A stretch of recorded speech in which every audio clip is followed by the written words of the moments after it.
Bismillahirrahmanirrahim. Deklarasi Gabungan Injio Indonesia. Kami dari berbagai elemen anak bangsa yang cinta tanah air. Berlandaskan semangat Pancasila dan Undang-Undang Dasar 1945.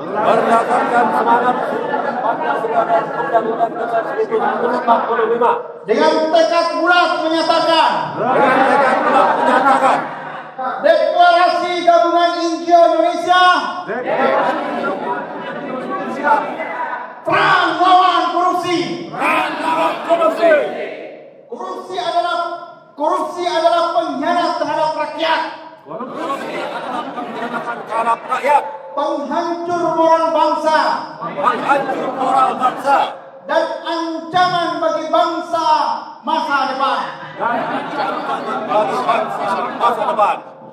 Kami menyatakan. Satu. Berperang melawan korupsi sampai ke akar-akarnya. Menuntut penegakan hukum yang tegas. Jujur. Tanpa pandang bulu. Dua. Membangun budaya bangsa yang bersih. Bermoral. Dan berintegritas. Di setiap lembaga dan sendi kehidupan bernegara. Tiga. Menegakkan kepemimpinan yang amanah. Berpihak pada rakyat. Sebagai teladan dalam membangun Indonesia yang berdaulat dan bermartabat.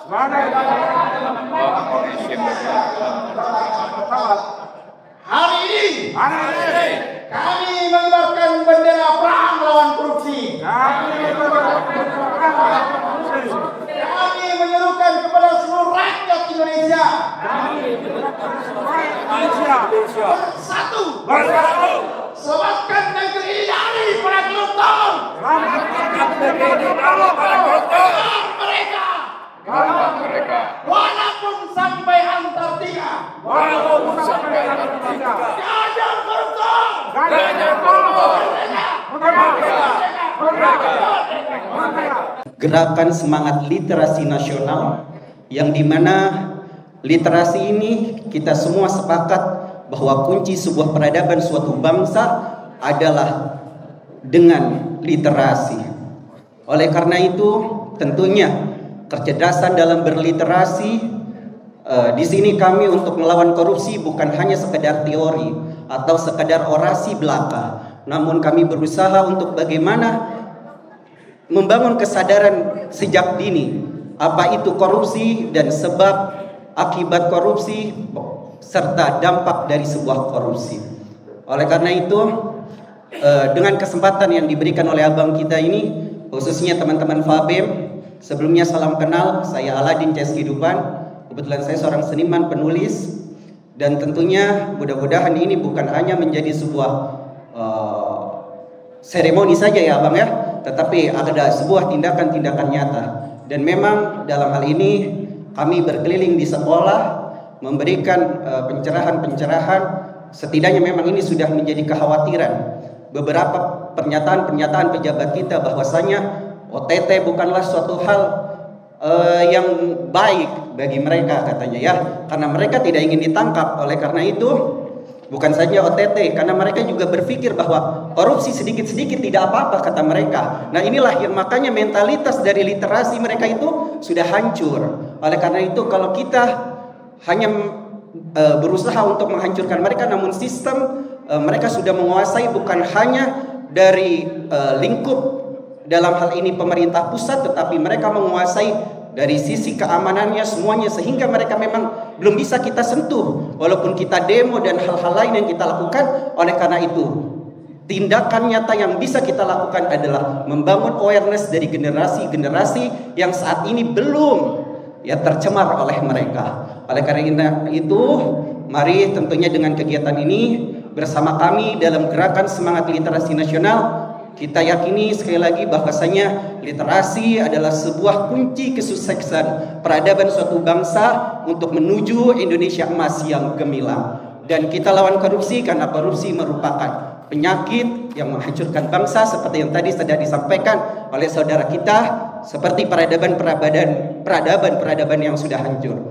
Terima kasih tentunya atas kesempatan yang diberikan. Semoga kita senantiasa diberikan kesehatan, kesuksesan dan kebahagiaan untuk kita semua. Billahi taufiq wal hidayah wa ridha wal inayah. Wassalamualaikum warahmatullahi wabarakatuh. Waalaikumsalam warahmatullahi wabarakatuh. Terima kasih kepada Aladin selaku Ketua Literasi Kehidupan. Oleh selanjutnya disampaikan oleh Komjen Lombok Bidul selaku Ketua Bidang DPP Gerakan Mahasiswa Kristen. Dengan segala hormat kepada Komjen Lombok Bidul, disilakan.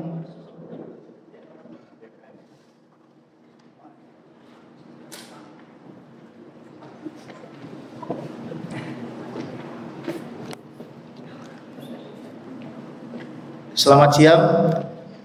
Shalom. Assalamualaikum warahmatullahi wabarakatuh. Om Swastiastu, Namo Buddhaya. Salam kebajikan. Hidup mahasiswa. Hidup pemuda Indonesia. Hidup rakyat Indonesia.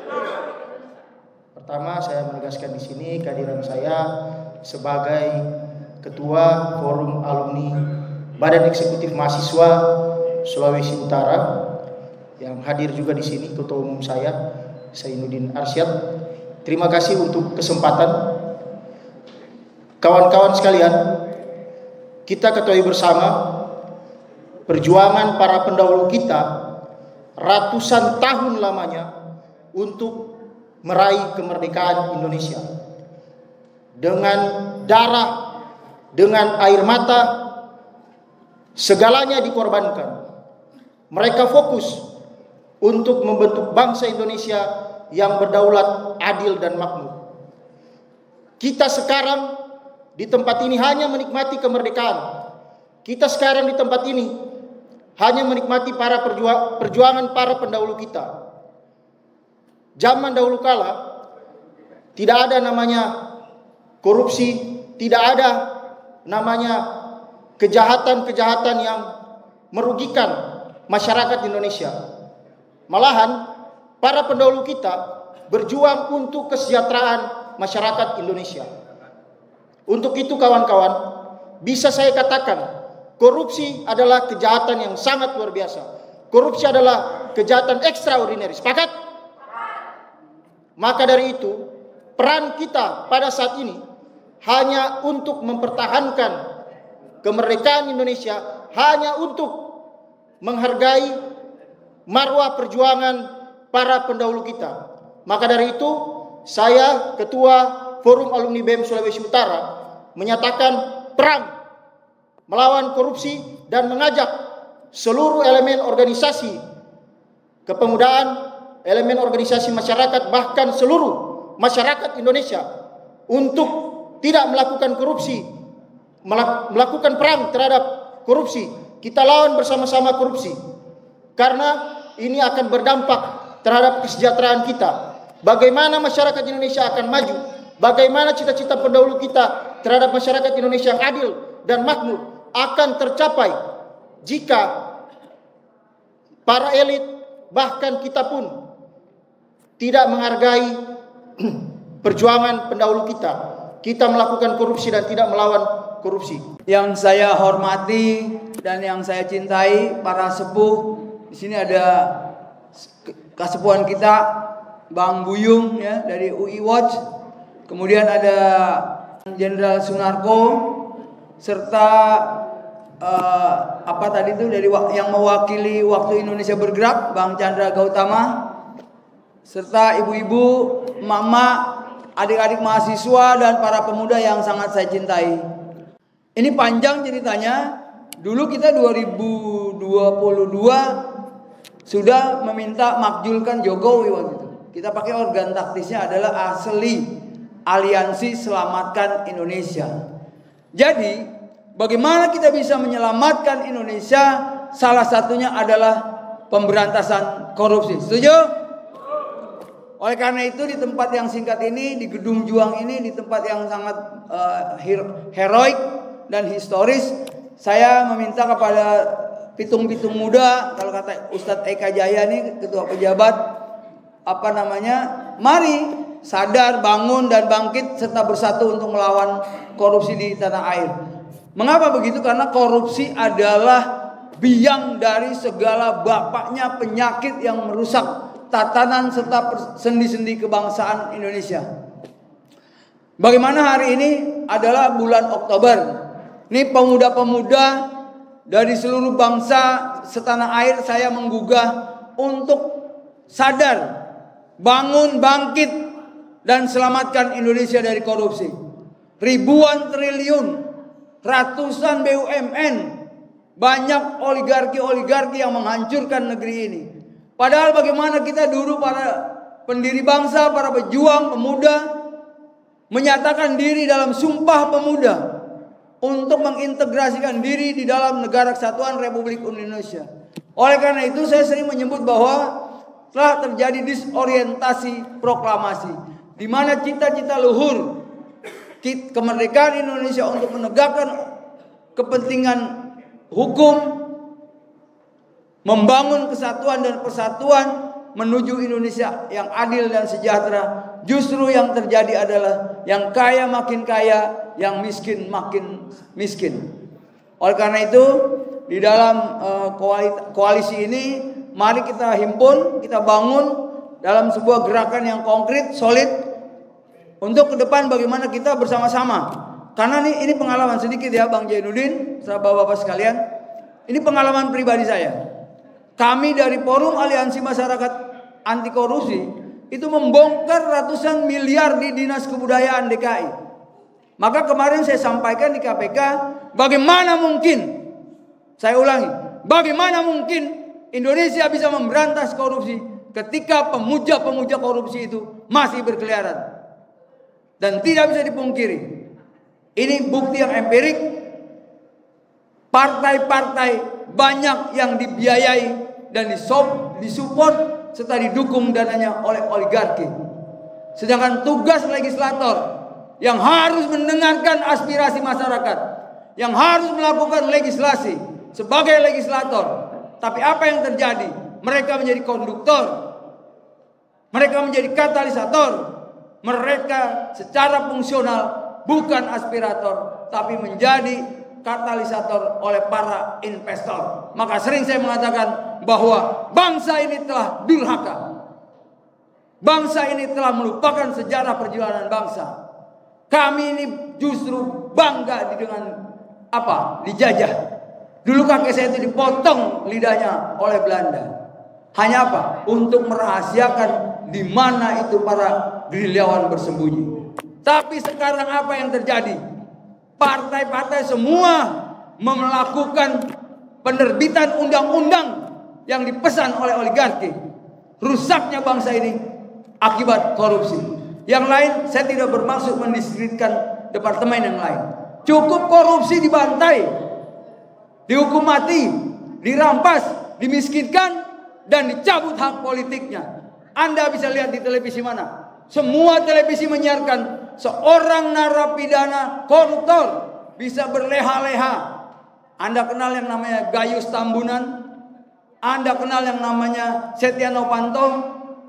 Kemudian banyak lagi yang lain. Bahkan gilanya lagi, pulang dari penjara mereka bikin partai, mereka nyalek lagi, mereka nyalonkan diri dari gubernur atau kepala daerah. Ini rusaknya bangsa. Tadi siapa yang adik-adik kita tuh tentang literasi. Memang literasi sejarah ini harus direkonstruksi agar orang tidak bangga jadi orang kaya sebagai koruptor. Sebentar deh, saya juga nih, maka saya minta duluan, saya mohon maaf karena kami akan mendeklarasikan Sumpah Palapa di Blitar nanti untuk kepentingan perjuangan bangsa. Ingin mengingatkan kembali tujuan dan cita-cita proklamasi dalam rangka menyatukan bangsa dan mensejahterakan rakyat Indonesia. Bukan sekedar maju. Untuk apa Indonesia maju jika rakyatnya tidak sejahtera, betul? Oleh karena itu, satu saja korupsi kita bantai, kita tangkap semuanya, kita dukung Pak Prabowo, dan ingin kita jadikan sebagai bapak anti korupsi. Kalau kita bicara perang melawan korupsi, sekarang kita tahu dulu korupsi itu adanya di mana. Ya. Korupsi biasanya dalam definisi itu adanya di tempat uang keluar, di tempat uang masuk, dan di tempat perizinan dikeluarkan. Jadi kalau sekarang kita punya Menteri Purbaya, itu beliau sedang menegakkan kebersihan Departemen Keuangan dalam rangka untuk membersihkan jalur jalannya uang masuk ke negara. Itu karena uang masuk ke negara di bea cukai, di pajak, dan penerimaan negara bukan pajak, itu banyak dipenggal di tengah jalan. Nah, jadi kita harus tahu perangnya di mana dulu posnya. Apalagi pos yang lain, yaitu pos uang keluar. Pos uang keluar itu adalah biasanya di departemen teknis, BUMN atau kementerian-kementerian yang lain. Ya. Seperti misalnya kita mesti beli minyak impor yang harganya pertalite harusnya 4.000, tapi kita bayarnya 10.000 dengan berbagai manipulasinya sehingga kita ini rakyat dimiskinkan oleh itu. Itu contohnya di mana uang kita keluar, nggak jelas di mana keluarnya, sehingga rakyat tetap beli mahal. Nah, yang paling parah sebetulnya adalah di mana perizinan itu keluar. Disitulah terjadi markup, terjadilah sana manipulasi. Di sanalah perizinan-perizinan itu biasanya yang banyak menentukan adalah di mana? Di undang-undang, di peraturan-peraturan. Siapa yang buat? DPR.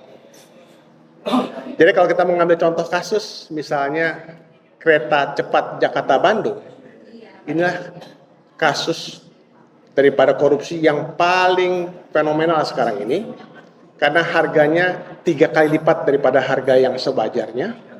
Di situ terjadilah markup, terjadilah di situ manipulasi tender, di situ terjadi korupsi, di situ terjadi pembesaran biaya-biaya. Nah, sebaiknya kita itu mencari satu objek. Kalau kita bilang perang melawan korupsi, korupsi yang mana? Di tempat uang keluar, cari tempat uang keluar. Di tempat uang masuk, cari dia uang masuk. Dan tempat perizinan, insya Allah kami akan membuat itu, mendesak supaya DPR juga ikut turun tangan. Karena KPK nggak jalan, kejaksaan nggak jalan, polisi nggak jalan. Nah, jadi disinilah kita harus bersama-sama berjuang untuk mencari contoh untuk kita bongkar permasalahan itu. Dan topik yang saya usulkan adalah KCJB. Itu saya kira. Saya ingin sampaikan begini aja lah ya. Mudah-mudahan bisa jadi masukan untuk renungan. Yang pertama, saya sampaikan salah satu hasil kajian, silakan lihat di Google, namanya saya sampaikan berulang-ulang, Spiral Dynamics. Kajian ini berbicara, membahas mengenai jenjang berpikir manusia, orang, dari 1 sampai paling tinggi jenjang 8. Setiap jenjang berpikir menggambarkan kualitas berpikir, urusannya terhadap efektivitas orang dalam bertindak, berbuat, dan sebagainya. Nah, saya menambahkan. Kenapa? Karena bagaimana kita berpikir, begitulah kita berperilaku dan bertindak. Jadi kalau tindakan perilaku kita tidak bermutu, karena berpikir kita tidak bermutu. How you think is how you act, is who you are. Kita bikin beginian itu karena berpikir kita. Panitia khususnya keluarlah beginian. Tolong dibikin. Umat Islam di Republik ini dari 280 sekian juta, hampir 90%, saya nggak tahu. Kenapa kita cuma jadi begini-begini aja? Karena kualitas berpikirnya bikin kita begini. Simple. Ini nggak ada urusan dengan jenjang akademis. Kontribusi IQ jenjang akademis terhadap perilaku lewat berpikir maksimal 20% riset. Yang minimal 8% adalah kualitas berpikir yang basisnya kecerdasan spiritual dan emosional. Nah, saya cuma mau bilang jenjang 3 mayoritas kita itu berpikirnya reaktif, simptomatif, langsung instan.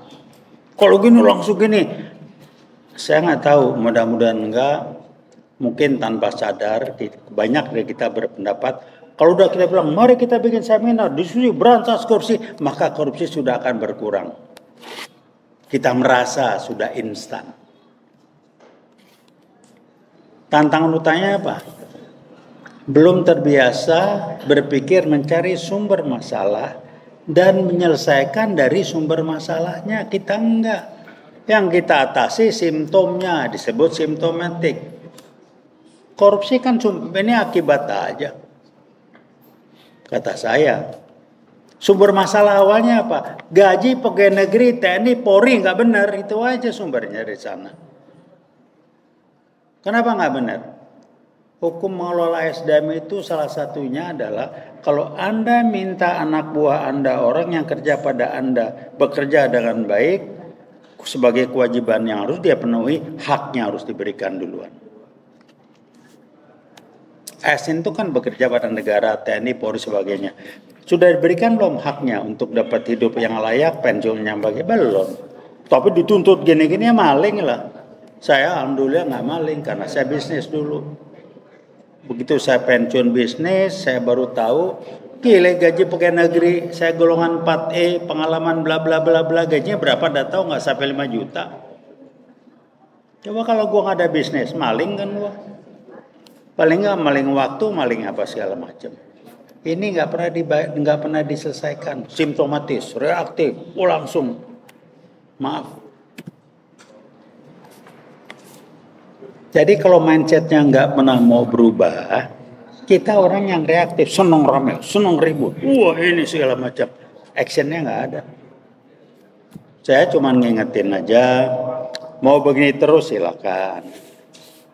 Saya nggak mau ikutan.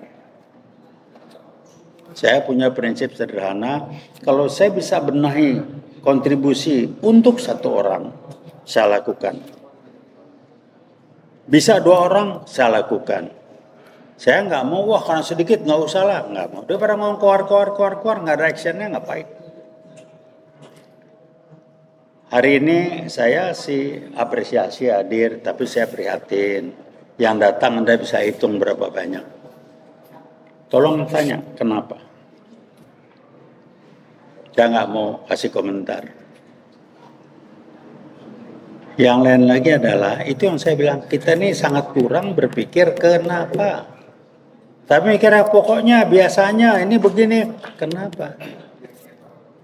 Selama mindset kita dengan pola berpikir level 3, yang nggak pernah nanya kenapa, bereaksi kalau sudah kena, cuman reaktif dan macam, nggak akan pernah berubah. Jadi kembali saya katakan, kalau mau benahin korupsi, mari sepakati apa sumber masalahnya, bagaimana menyelesaikannya. Yang kedua, apa yang terjadi? Saya juga bingung. Bikin seminar diskusi udah gitu kelar bubar. Coba cek. Pernah nggak berpikir, abis kita kumpul ini, yuk kita bikin lagi, ini acara rencana kerja, rencana aksi, nggak ada. Pokoknya udah mengeluarkan emosi, udah membahas, udah itu bubar pulang. Besok bikin lagi yang sama. Nah kira-kira begitulah, ini komentar saya. Mau dibilang kritik boleh, saya cuma mengingatkan aja. Pertanyaannya sederhana, mau sampai kapan begini? Dan saya ingatkan ya, nggak ada kaitan dengan jenjang akademik dan sebagainya. Baik, itu aja yang ingin sampaikan. Tapi saya tetap apresiasi karena mentalnya, mindsetnya tetap tidak bisa menerima korupsi, walau kecil sekalipun, bukan seperti LBP. Kalau mau jujur di sorga aja, itu koruptor, itu gampang. bacanya gampang. LBP itu koruptor. Kalau mentalnya sudah membenarkan korupsi boleh asal sedikit dan tidak mungkin tidak ada korupsi kecuali di akhirat, itu koruptor. Itu aja yang disampaikan. Jadi bilang sama LBP, Taufik Baudin bilang dia koruptor. Acara deklarasi perang melawan korupsi, ya. Dalam hal ini mungkin kita kalau mau perang itu minimal harus tahu masalahnya dan siapa musuhnya, sambil kita juga menyiapkan perlengkapan ini antara lain, ya, kalau bicara korupsi itu KPK itu layak untuk memproses satu kasus korupsi minimal ada 2, yaitu ada fakta-fakta pelanggaran hukum, lalu ada perhitungan potensi kerugian negara. Jadi ini menjadi PR kita untuk nanti melanjutkan perang itu, gitu ya. Baik, saya kira saya sedikit flashback, ya. Kalau bicara Indonesia itu tren tindak pidana korupsi sejak Orde Baru sampai sekarang itu trennya meningkat, bukan menurun. Ini menjadi catatan kita, ya. Kenapa juga sampai ada reformasi 97-98? Salah satunya kan ada masalah KKN. Di situ ada kata kunci korupsi. Ini harus menjadi catatan kita.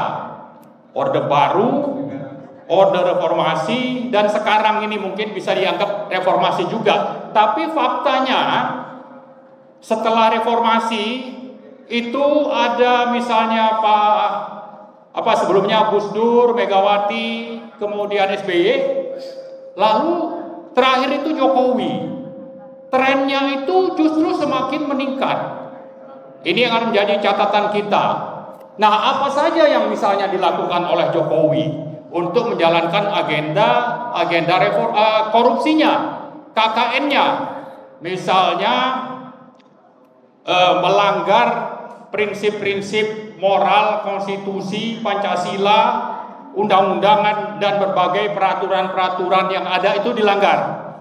Kemudian juga menyiapkan kebijakan, membentuk undang-undang dan peraturan yang memuluskan bagaimana korupsi itu bisa berjalan sesuai dengan keinginan Jokowi. Ya, misalnya kalau kita bicara proyek PIK 2, itu banyak undang-undang yang dilanggar, tapi sekaligus dia juga membuat peraturan untuk memuluskan program oligarki melalui peraturan yang menyatakan ini masuk sebagai PSN. Kemudian kalau kita mundur sedikit, undang-undang minerba ini merampok ribuan triliun sumber daya alam, terutama batu bara milik negara, itu bisa di atas 6.000 triliun. Melalui apa? Melalui perubahan undang-undang minerba.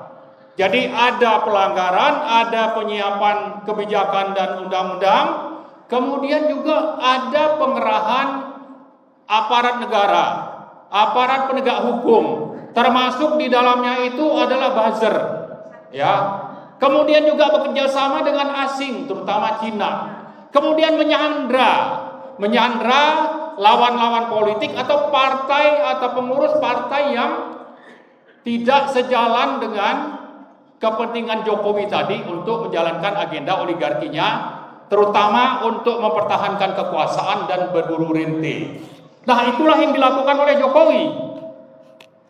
Yang saya kira kalau kita kembali kepada reformasi, reformasi itu menghasilkan ada TAP MPR nomor 11 tahun 98. Ini bicara soal pemberantasan korupsi. Lalu turunan TAP MPR itu tahun 98, di tahun 99 dihasilkan Undang-Undang Tipikor nomor 31 tahun 99. Kemudian setelah itu ada Undang-Undang tentang KPK nomor 30 tahun 2002. Nah, 3 undang-undang inilah saya kira yang sangat relevan, merupakan hasil reformasi untuk terjadinya terlaksananya pemberantasan korupsi di Indonesia. Ini hasil reformasi. Ternyata oleh Jokowi misalnya, Undang-Undang nomor 30 tadi, 30 2002 tentang KPK itu dirubah menjadi Undang-Undang nomor 19 tahun 2019. Nomor 19 2019. Salah satunya itu bertujuan untuk melumpuhkan KPK. Itulah buah karya Jokowi untuk memuluskan agenda korupsinya. Dan kita ingat waktu reformasi yang bergerak itu adalah mayoritas mahasiswa. Nah, ini sudah dibajak nih hasil reformasi terkait dengan korupsi itu. Maka kalau hari ini kita nyatakan perang melawan korupsi, mahasiswa harus ada di garis depan. Salah satunya apa? Salah satunya memulihkan fungsi KPK yang sudah dibajak oleh Jokowi tadi melalui perubahan Undang-Undang nomor 30 1999 menjadi Undang-Undang nomor 19 2019. Ini menjadi agenda kita ya, agenda utama mahasiswa dan kita semua yang ada dari NGO. Nah, yang terakhir, kalau kita baca misalnya hasil buah karya kejahatan korupsi KKN bernuansa oligarkis yang dilakukan oleh Jokowi itu sangat banyak. Misalnya tadi saya sebutkan di sektor tambang, itu ada di tambang batu bara, tambang nikel, tambang timah dan sebagainya. Di sektor migas itu ada korupsi BBM, kemudian ada korupsi di IKN, ada korupsi di PIK 2, ya, barter aset punya negara kepada aguan misalnya. Ada hutan lindung di Banten 1.500 hektar di barter, itu seolah-olah milik Jokowi, diserahkan kepada aguan karena Pak Aguan membangun hotel atau sarana di IKN sana. Nah, yang terakhir yang sangat nyata sebetulnya adalah bagaimana Jokowi itu melanggar undang-undang dan peraturan untuk menjalankan proyek kereta cepat Jakarta-Bandung atau WUS. Ini di samping undang-undang yang dilanggar itu sangat banyak, ya, ternyata korupsinya itu dilakukan melalui markup harga sampai 3 kali lipat dibanding harga yang berlaku umum secara internasional, secara global. Jadi alat bukti, kalau kita bilang mau perang melawan korupsi, untuk WUS ini alat buktinya sudah lebih dari cukup.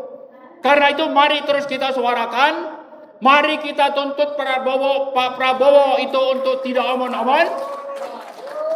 Kemudian yang terakhir kita tuntut DPR untuk segera membentuk pansus hak angket untuk terjadinya skandal kereta cepat Jakarta-Bandung ini. Kita tuntut DPR. Ya.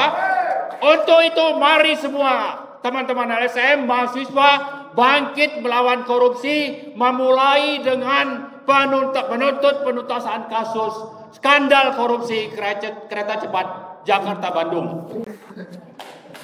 Sudah cukup banyak tadi bapak-bapak yang menyampaikan masalah korupsi. Kita udah tahu. Yang jelas korupsi ini adalah suatu kejahatan luar biasa, extraordinary crime, sama dengan mungkin yang namanya genocide, sama dengan namanya pelanggaran HAM berat dan lain sebagainya. Dan itu sekarang sedang begitu marak terjadi di Indonesia. Ya, tadi sudah dijelaskan oleh Pak Marwan bahwa korupsi ini trennya meningkat, terutama 10 tahun terakhir. Ya, di era sekarang ini 10 tahun tuh di eranya Jokowi. Di era Prabowo sudah mulai agak ditekan, tapi masih jauh dari harapan kita. Betul? Dan menurut saya kunci pertama itu hanya pada orang nomor 1 di Indonesia. Mau ada Polri, mau ada KPK, mau ada Kejaksaan. Kita lihat di era Jokowi, 3 lembaga ini udah disitir oleh manusia bejat yang namanya Jokowi. Betul? Kita punya negara belum bisa seperti negara-negara maju. Saya kasih contoh. Ya, katanya negara demokrasi, menganut sistem yang katanya ada eksekutif, legislatif, judikatif. Era Jokowi semuanya ada dikooptasi oleh eksekutif yang dipimpin oleh si Joko Widodo brengsek ini. Betul kan? Jadi kita nggak bisa salahkan KPK. Ya salah juga Polri, Kejaksaan. Karena memang negara kita ini masih orang-orangnya ini masih payah. Saya kasih contoh sekarang begini. Beberapa waktu yang lalu di Amerika Serikat terjadi apa? Chaos, betul? Kekacauan, betul? Kepala staf angkatan bersenjatanya diperintahkan untuk mengerahkan tentara oleh Presiden Donald Trump. Ditolak, itu bukan kerjaan saya, Pak. Betul kan? Itu Amerika. Ya, kepala staf angkatan bersenjatanya menolak. Tentara bukan diperintahkan untuk menghadapi rakyat. Itu urusannya polisi. Jadi di kita koruptor ada di depan mata. KPK tahu. Kalau presiden bilang jangan, nggak ditangkap. Nggak ditangkap. Kesimpulannya, untuk saat ini di Indonesia ini, pemberantasan kejahatan, pemberantasan hal-hal yang tidak diinginkan ini, kuncinya ada di presiden. Terbukti 10 tahun semuanya dikendalikan oleh si Jokowi. Betul kan? Nah, karena itulah pada kesempatan ini gini.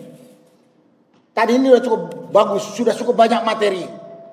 Bagaimana kita mengajak teman-teman kita bersuara sekeras-kerasnya biar didengar masuk ke telinganya presiden kita Pak Prabowo. Sekarang demo di satu negara langsung. Sore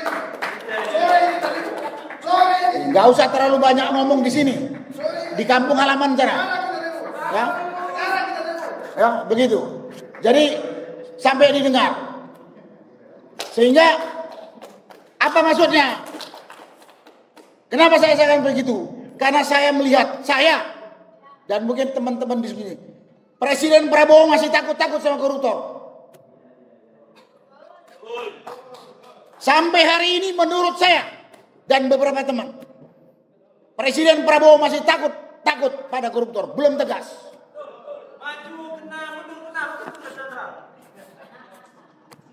Gak ada urusan maju kena dan mundur kena.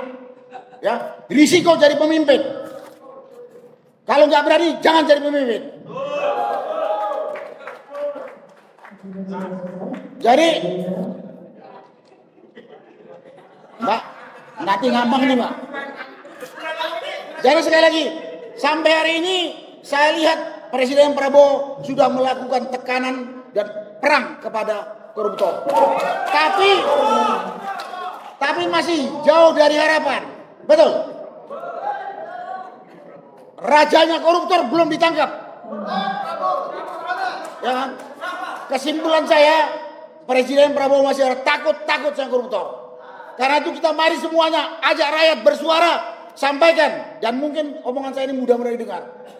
Rakyat siap mati jaga Prabowo ngadepin koruptor.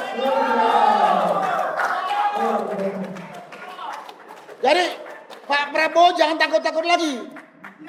Dan untuk kali ini yang pertama perlu diadili adalah Jokowi. Sumber dari kerusakan. Ini bukan hanya koruptor aja. Ini koruptor besar, ini pelanggar HAM. Apalagi? Kenapa nggak ditangkap sama Presiden Prabowo? Nah, mari kita berteriak, mari kita beri dukungan kepada Presiden Prabowo dan pemerintahan ini sekarang, supaya Pak Prabowo atau pemerintahan Pak Prabowo nggak takut lagi sama kumpulan koruptor yang sudah merusak bangsa ini. Ya. Itu yang perlu saya sampaikan kesempatan ini. Aku ngomong pendek kali banget. Jadi pada kesempatan ini sampaikan itu. Kita beri dukungan, kita beri jaminan kepada Presiden Prabowo. Kita siap mati bersama Presiden Prabowo ngadapin para koruptor. Tidak usah takut. Mati ngadepin pengkhianat, mati kesatria, sakit. Dan itu risiko. Jadi Pak Prabowo gak usah takut pada kesempatan ini gitu. Karena kita rakyat semua melihat Pak Prabowo masih ragu-ragu ngadepinya. Kalau ditanya, terutama sabar, ini strategi. Itu jawaban dari pemerintah atau dari orang-orang pemerintah. Sabar, ini strategi. Udah 1 tahun kita tunggu. Kita nggak sabar. Kami rakyat tidak sabar. Tindakan tegas, benar, jujur, adil, nggak usah takut. Bukan tegas semau-maunya, sesuai aturan. Dan sekali lagi, kita lihatlah negara-negara tetangga kita. Nggak ada koruptor seperti di Indonesia ini hukumannya. Di Cina mati, di Timur Tengah mati, Korea Utara mati. Di Korea Selatan, presiden pun jadi pelayan di ini. Di kita korupsi sekian ratus miliar, cuman berapa tahun dapat remisi lagi. Nah ini yang perlu kita tekankan kepada pemerintah. Tapi ya kita harus membantu karena terus terang saja kelompok koruptor sekarang di Indonesia dipimpin oleh Jokowi besar banget kekuatannya. Tapi nggak perlu takut. Kalau takut nggak usah jadi presiden, gak usah jadi aparat pemerintah, gak usah jadi pejabat pemerintah, biar rakyat. Nanti kalau rakyat mengambil tindakan seperti Nepal, kita disalahkan, ya kan? Tapi kalau memang gak bisa, ya rakyat ikutin Nepal lah. Gitu. Tadi Pak Jenderal Narko sudah gamblang, dan juga Zainuddin tadi mengatakan kita perang. Bagi saya kita jangan retorika sekarang, saatnya kita bergerak.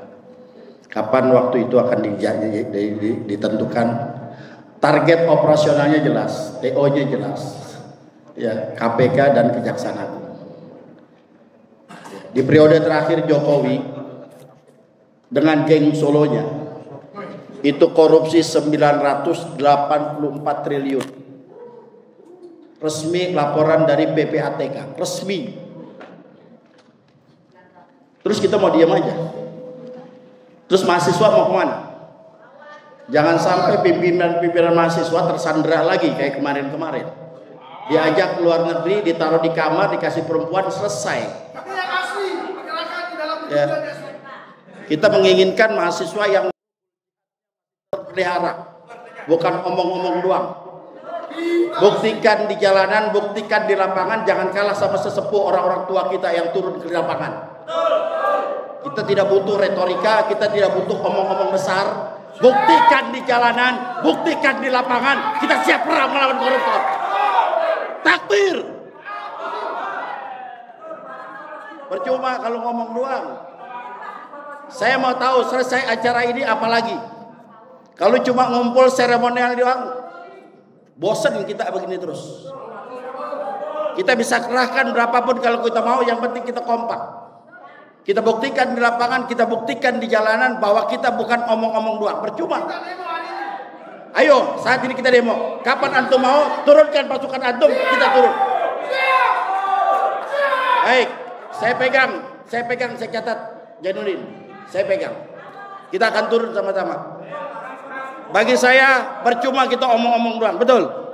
Capek kita, geng Solo, Listio Sigit, Bahlil, LBP, siapa yang berani menyentuh sekarang? Saya katakan kepada mereka, kalau mau menyapu koruptor, kalau menyapu daripada sampah, maka bersihkan dulu alat yang kalian pakai.